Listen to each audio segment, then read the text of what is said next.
Olá, sejam bem-vindos mais uma vez ao nosso canal de estudos e reflexões a respeito da doutrina espírita. Iniciaremos um estudo sobre o Livro dos Espíritos. Vamos pular a introdução e ir direto para as perguntas. No final, vamos voltar à introdução. Então vamos lá. Primeira parte do Livro dos Espíritos, das causas primárias. Capítulo 1, de Deus. Então, no capítulo 1, vamos estudar o que? Deus e o infinito. Muito bem, então vem a primeira pergunta, e uma das mais importantes de toda a doutrina espírita. E a pergunta é, o que é Deus? É uma pergunta muito importante, porque a pergunta em si, pela forma, pelo menos pelo português, ela traz uma impessoalidade, tentando entender o que seria esse ser, ou o que é Deus, né? Então, é a questão importante. E aí vem a resposta também importante, porque a resposta nos diz o seguinte, ela nos dá duas afirmações, isso é, duas respostas positivas. Então, para o Espiritismo, Deus é, em primeiro lugar, a inteligência suprema e, em segundo lugar, a causa primária de todas as coisas. Então, nós definimos Deus por duas definições. Deus é inteligência suprema. Esse supremo é importante, nós vamos ver mais para frente. E a segunda definição é Deus é a causa primária de todas as coisas. Então, pelo aquele exercício intelectual, se formos voltando às causas de todas as coisas, chegaremos a uma causa primeira. Essa causa primeira é Deus, ok? Então, a doutrina espírita define Deus nessas duas definições. Todas as outras definições, elas são periféricas, elas partem de outras crenças, partem de outras linhas de raciocínio. Para o Espiritismo, Deus tem duas definições: inteligência e causa primeira ou primária de todas as coisas. Vamos pular a inteligência, que nós vamos abordar ela mais detidamente no futuro, e vamos à questão da causa. Ora, se ele é causa de todas as coisas têm causa. E aí tem aquela frase, né, que algumas pessoas repetem aleatoriamente, que é: o acaso não existe, leia Kardec. E a pessoa repete, mas não sabe nem o que está dizendo. Então, o que seria o acaso? Tem algumas definições de acaso, e em filosofia isso é interessante, porque não necessariamente a palavra simplesmente responde tudo. Cada palavra precisa da definição de quem está, vamos dizer assim, escrevendo, entoando, descrevendo aquela palavra. Então, por exemplo, vamos aqui a um dicionário de filosofia. O acaso é aquilo que não podemos prever, o que permanece indeterminado. Olha só que coisa interessante. Os mitos, a religião, a ciência tentaram conhecê-lo nos limites da certeza e do conhecido.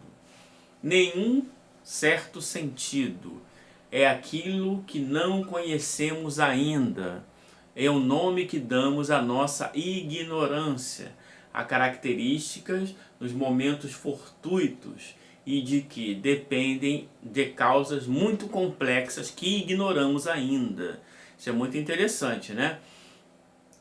Na linguagem corrente, a palavra acaso é frequentemente utilizada para designar causa fictícia daquilo que acontece de modo imprevisto. Então, algumas pessoas usam a expressão acaso para algo imprevisto.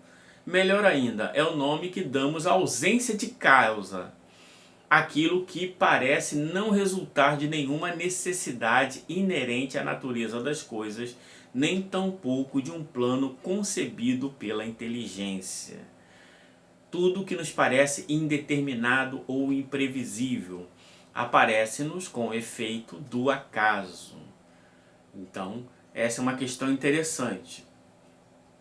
Essa ideia, então, de acaso que as pessoas falam, muitas vezes é irrefletido. Por quê? Do ponto de vista da doutrina espírita, se Deus é a causa primeira de todas as coisas, não pode haver um efeito sem causa. Muitas vezes, aquilo que nós chamamos de acaso tem uma causa imprevista, tem uma causa indeterminada ou tem uma causa desconhecida, mas ela tem uma causa para nós enquanto espíritas. Então, continuando essa ideia de acaso, podemos pegar 3 conceitos para sintetizar o que seria o acaso. Conceito subjetivista, a imprevisibilidade e a indeterminação do evento causal, a ignorância ou a confusão do homem. Por exemplo, uma lâmpada que cai, a pessoa, isso aí é um acaso caiu ali. Não, aquela lâmpada caiu porque as forças que anulavam as forças da gravidade, de alguma forma, ou cederam ou perderam a capacidade de neutralizar a ação da gravidade e a lâmpada caiu. Então, tem uma causa, mas a pessoa pode dizer, não, o acaso, né? Por acaso, né? Também as pessoas usam essa expressão, por acaso a lâmpada caiu. Não, a lâmpada caiu porque tinha elementos que fatalmente fariam aquela lâmpada cair. Então, essa imprevisibilidade, ela é apenas fictícia. O segundo seria um conceito objetivista, que atribui ao evento causal uma mistura de interseções de causas.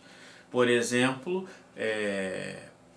por acaso o mar está na maré vermelha naquele dia que eu fui à praia, mas na verdade, se nós formos observar, a maré vermelha é fruto de vários fenômenos naturais que foram gerando aquela maré vermelha. Não foi uma única causa, mas sim uma confluência de causas ou de efeitos que geraram aquela maré vermelha. Que a pessoa poderia dizer, não, por acaso naquele dia a praia estava cheia de água-vivas. Não, ela estava cheia de água-viva por causa de um determinado número de eventos que chegaram a concluir, vamos dizer assim, da praia se encher de água-viva, né? E a terceira seria a interpretação mais moderna, segundo a qual o acaso é a insuficiência de probabilidades de previsão. Este último conceito é o mais geral e menos metafísico. Por exemplo, decaimento radioativo. O decaimento radioativo ele segue uma matemática probabilística que ele não sabe qual é o átomo ou qual é a partícula que vai emitir, né? Vai ser emitida por aquele átomo. Mas matematicamente funciona, mas ele não sabe dizer qual é a partícula, quando ela vai ser emitida, mas ele sabe que vai ser emitida uma partícula. Então ele tem o insuficiente, ele diz que essa emissão é o acaso, mas na verdade, se formos retomar passo a passo toda a estrutura do átomo, nós vamos entender que existe uma causa também, né? Então essa é uma questão importante. Nesse sentido, para nós enquanto espíritas, o acaso não existe. Isso não implica que não possamos usar a palavra acaso nesses 3 conceitos que temos aqui. Não há problema também de um rigor, né, da palavra. Não, ele não fale o acaso porque o acaso não existe. Não, você pode usar quando depende de que ponto de vista você está partindo. Se você está partindo do ponto de vista absoluto, não há efeito sem causa. Mas dependendo das circunstâncias, você pode usar a palavra acaso também sem problema algum. Alguns filósofos falaram sobre essa questão da causa primeira ou causa primária. Aqui eu vou pegar apenas alguns para pincelar que esse assunto ele é bem antigo. Por exemplo, Aristóteles, né? Ele entende Deus, ou entendia Deus como o ato puro, ou primeiro motor do mundo. O motor imóvel. Esse imóvel também tem algumas implicações ontológicas que nós vamos estudar mais para frente. Inteligência, pensamento que ignora o mundo e só pensa a si mesmo. Isso aí também tem algumas explicações, mas de alguma forma ele também está tratando Deus como a causa de todas as coisas. Como ele é a causa de todas as coisas, ele não foi causado por ninguém, né? Isso é uma questão importante. Spinoza já tem uma concepção de Deus mais material. Para ele, Deus existe, mas Deus é a causa imanente e não transitiva de todas as coisas. Então, Deus está na natureza, em todas as coisas, na essência das coisas. E é a causa de todas as coisas. Então, essa é uma questão muito interessante, né? Aqui tem até uma frase dele que diz: Deus age exclusivamente pelas leis da sua natureza e sem ser coagido por ninguém. Coloquei ali em vermelho porque esse ponto, exclusivamente, é uma definição de Spinoza. A doutrina espírita não é nem teísta, isso é, que Deus intervém, nem deísta, que só as leis naturais intervêm no mundo. A doutrina espírita contempla a dimensão teísta e a dimensão deísta. Por isso que eu botei ali o exclusivamente, porque para Spinoza, Deus age pelas leis. Então, ele não precisaria agir, né? Ele nem existe fora das leis, segundo o Spinoza, porque as leis estão aí e elas agem e é a causa de todas as coisas. Nós sabemos, enquanto espírita, nós vamos estudar isso mais para frente, que Deus é a causa, né? Então as suas leis também dão causas, mas as leis já são efeitos da causa primária, que é o próprio Deus, né? E aqui, para terminar, uma frase de Einstein, né, que ele diz: eu acredito no Deus de Spinoza, que se revela por si mesmo na harmonia de tudo que existe, e não no Deus que se interessa por premiar ou castigar os homens. Aqui interessante porque essa palavra premiar e castigar, ela vem muito viciosa, né? Principalmente no ocidente da cultura judaico-cristã, que a doutrina espírita até usa a palavra, olha, isso é importante, né? Logo no primeiro estudo a gente fala sobre isso. A doutrina espírita usa a palavra castigo, usa a palavra prêmio, usa a palavra bênção, mas não no sentido usual que as igrejas e as filosofias escolásticas, medievais, etc., utilizavam. Nós vamos discutir isso também. Então, Deus é a inteligência suprema, que nós vamos voltar a isso quando falarmos do Espírito. Deus é a causa primeira de todas as coisas.